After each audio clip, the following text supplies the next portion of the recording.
برداشت کرنا سیکھو گے، یاد رکھو میرے بچوں، اگر آپ صبر سیکھ گئے تو کوئی آپ کو پکڑ نہیں سکے گا۔ یہ جو ریسنگ گاڑیاں ہوتی ہیں نا، فراری اور مختلف ان کے نام ہیں، مشہور فراری ہے، اٹلی میں بنتی ہے، لیمبرگینی، یہ دونوں بنتی ہیں وہاں اٹلی میں، اور اس میں جو آدمی جا رہا ہو اس کے لیے سپیڈ لمٹ کی قید کوئی نہیں، ورنہ سب گاڑیوں پہ 120 کلومیٹر پر کہ اوپر جائیں گے تو جرمانہ ہوگا، لیکن جو آدمی لیمبرگینی میں جا رہا ہے یا فراری میں جا رہا ہے اس کے لیے کوئی جرمانہ نہیں، چونکہ وہ یوں کرو تو 1 سیکنڈ میں وہ 120 پہ چلی جاتی ہیں، صرف اتنا کرنے سے شوں ایسے جاتی ہیں۔ تو میں آپ کو ایک لیمبرگینی دینا چاہتا ہوں، فراری 8 کروڑ کی ہے، فراری 8 کروڑ کی گاڑی ہے فراری۔ کئی دفعہ وہاں جب جاتا ہوں تو کوئی نہ کوئی بٹھا دیتا ہے، یہ آپ کو ذرا سیر کرائیں، وہ ہمارے کو تو شوق کی کوئی چیز ہے نہیں، وہ نوجوانوں کے شوق کی چیز ہے۔ تو 8 کروڑ کی گاڑی ہے، میں مفت آپ کو دے رہا ہوں، وہ ہے صبر۔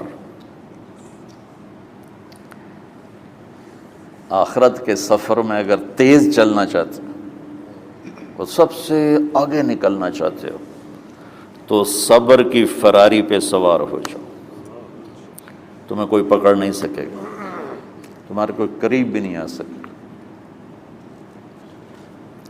کہ دنیا میں صبر کرنے والوں کا قحط آ گیا ہے۔ بڑے بڑے علماء ہیں اخلاق سے خالی، بڑے بڑے علماء ہیں صبر جانتے ہی نہیں،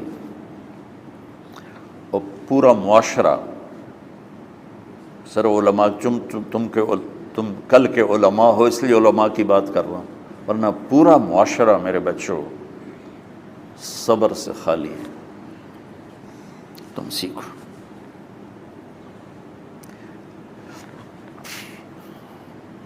دیکھو میری ایک بات سنو، علم کی کمی ہو تو اچھے اخلاق اس کو چھپا دیتے ہیں، اخلاق کی کمی ہو تو بڑے سے بڑا علم بھی اسے چھپا نہیں سکتا۔ سارے عیب ہوں اور اخلاق اچھے ہوں تو اخلاق وہ چادر ہے جس میں سارے عیب چھپ جائیں گے، اور ساری صفتیں ہوں اور بد اخلاق ہو تو ہر صفت کو بد اخلاقی چھپا دے گی۔ میرے نبی نے نماز لمبی پڑھی، اللہ نے روک دیا، کہا نہیں چاہیے، ما انزلنا علیک القرآن لتشقی، مختصر نماز پڑھیں، درمیانی نماز پڑھیں۔ پیسہ سارا خرچ کر دے، اللہ نے روک دیا، ولا تبسطھا کل البسط، میرے نبی سارا خرچ نہ کرو، کچھ بچا کے بھی رکھو۔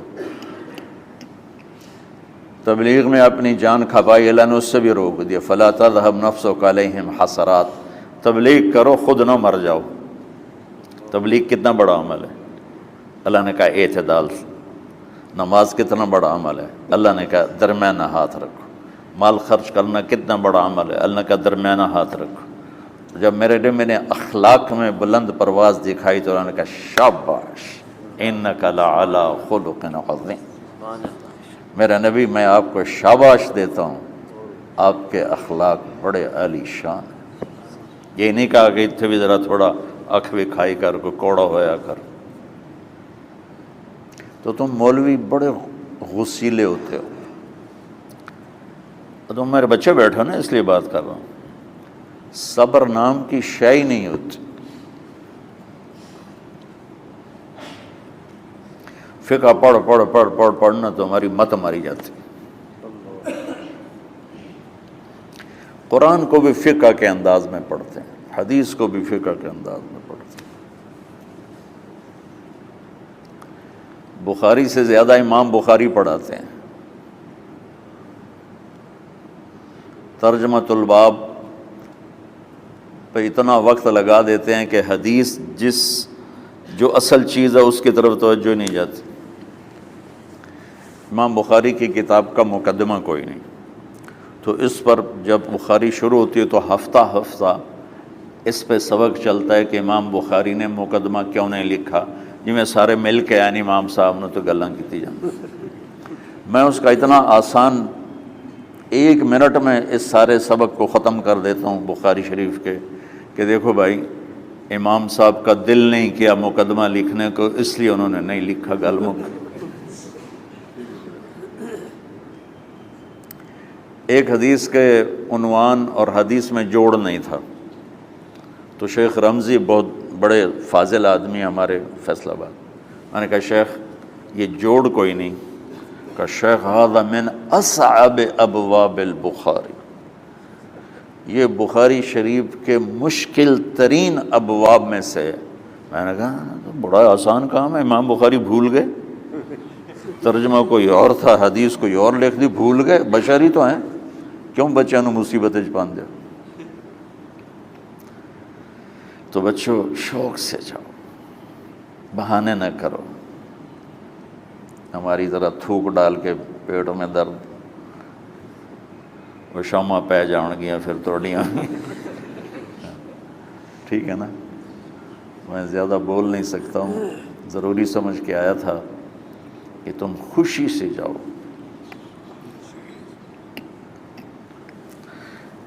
پھر اس میں جو ناگواری آئے گی اسے برداشت کرو گے تو پھر آپ کا صبر بڑھے گا۔ تو میں صرف میری شہرت نظر آتی ہے، اس میں جتنا مجھے صبر کرنا پڑا ہے وہ تمہارے سامنے نہیں ہے، جتنی کڑوی گولیاں میں نے کھائی ہیں لوگوں سے وہ تو تمہیں نہیں پتا۔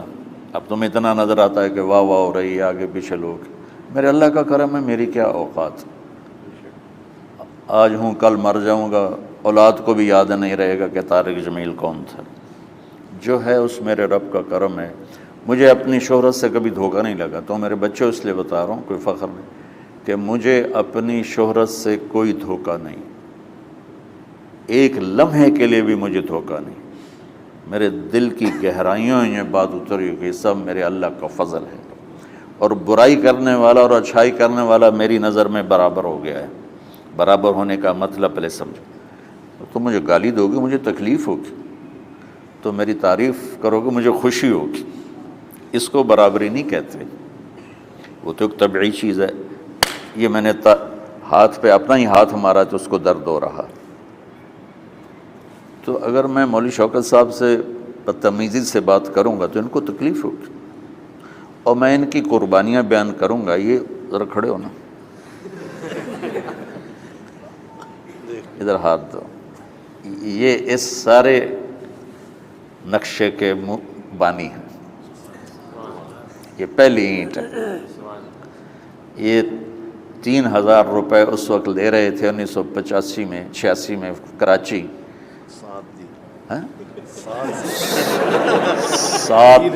7,000 ان کی تنخواہ تھی، اور میں نے ان کو تلمبے میں بلایا 900 روپے مہینے پر۔ کتنا فرق ہے 7,000 اور 900 کا؟